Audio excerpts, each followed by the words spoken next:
মিরপুর টেস্টের তৃতীয় দিনে ইউটার্ন বাংলাদেশের। পাকিস্তানের বিপক্ষে প্রথম ইনিংসে ২৭ রানের লিড টাইগারদের। মেহেদী হাসান মিরাজের ফাইপারে পাকিস্তান প্রথম ইনিংসে অল আউট হয়েছে ৩৮৬ রানে।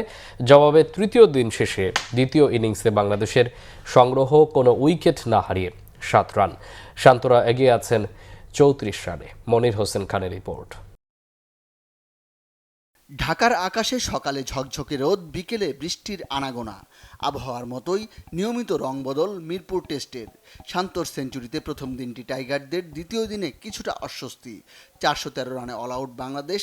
এক উইকেটে ১৭৯ রান তুলে ম্যাচের নিয়ন্ত্রণ অনেকটাই পাকিস্তানের হাতে। তৃতীয় দিনে আবারও ইউটার্ন, স্টিয়ারিংয়ে আবার টাইগাররা। আজান ওয়াইজ ও আবদুল্লাহ ফজল চোখ রাঙাচ্ছিলেন। অভিষেক টেস্টেই দারুণ পরিণত আজান। মিরাজ তাইজুল তাসকিনদের বিপক্ষে সাবলীল।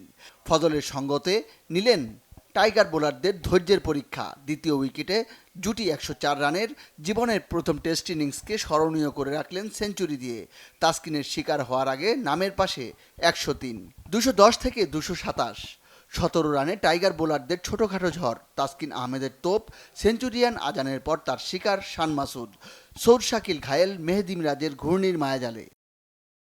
আজানের মতোই আবদুল্লাহ ফজলের লাল বলে অভিষেক। হাঁটছিলেন ৩ অঙ্কের ম্যাজিক ফিগারের পথেই। তবে সেঞ্চুরির রঙে রাঙাতে ব্যর্থ তিনি। মিরাজের স্পিনে ৬০ রানে থেমেছে তার ইনিংস। দুই অভিজ্ঞ মোহাম্মদ রিজওয়ান ও সালমান আগার পাল্টা আক্রমণ। বড় কোনো জুটি হয়নি, তবে টাইগারদের প্রথম ইনিংসের লিড নেওয়ার স্বপ্ন হুমকির মুখে। দুজনেরই নামের পাশে ৫০, সালমান আগার ৫৮, রিজওয়ানের ১ রান বেশি ৫৯। তাইজুল দিলেন ব্রেক থ্রু। রিজওয়ানের উইকেট দেশের শীর্ষ উইকেট শিকারীর পকেটে। কিছু পরেই নাহিদ রানার গতিতে ধরাশায়ী সালমান। ৩৫৩ রানে ৭ উইকেট নেই পাকিস্তানের। স্পেশালিস্টরা সবাই সাজঘরে। হঠাৎ করেই ম্যাচের নিয়ন্ত্রণ বাংলাদেশের হাতের নাগালে। পাকিস্তানের ইনিংস লেজ কাটার দায়িত্ব নিলেন মেহেদী হাসান মিরাজ। শেষ ৩ উইকেটের দুটি তার নামের পাশে। ৫৬ টেস্টের ক্যারিয়ারে ১৪তম বার ৫ উইকেট শিকার। ৩৮৬ রানে অল আউট পাকিস্তান। প্রথম ইনিংসে বাংলাদেশের লিড ২৭ রানের। শেষ বিকেলে ব্যাটিংয়ে নেমে কোনো অঘটন ঘটতে দেননি দুই টাইগার ওপেনার। দলের স্কোর বোর্ডে যোগ হয়েছে আরও ৭। চতুর্থ দিনে টাইগারদের দ্বিতীয় ইনিংস যত বড় হবে ততটাই বাড়বে জয়ের সম্ভাবনা। মনির হোসেন খান, বাংলা ভিশন, ঢাকা।